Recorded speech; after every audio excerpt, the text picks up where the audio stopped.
আহমেদ রুবেল চলে গেছেন না ফেরার দেশে। আগামীকাল 9 ফেব্রুয়ারি মুক্তি পাবে তার অভিনীত সিনেমা পেয়ারার সুবাস।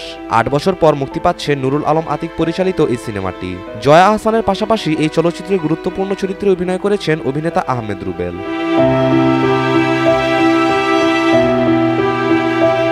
বুধবার সন্ধ্যা 7টায় বসুন্ধরা সিটির স্টার সিনেপ্লেক্সে সিনেমাটির বিশেষ প্রদর্শনী হওয়ার কথা।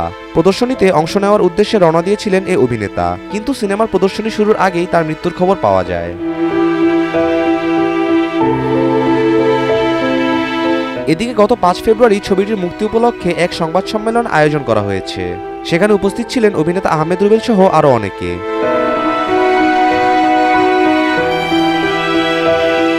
সিনেমাটিতে কাজের অভিজ্ঞতা জানিয়ে এই অভিনেতা বলেছিলেন, আমাদের পুরো টিমটাই খুব পরিচিত, একাধিকবার কাজ করেছি আমরা। তারিক ভাইয়ের সঙ্গে কাজ করেছি অনেকবার, ছবিতে না হলেও নাটকে কাজ করেছি।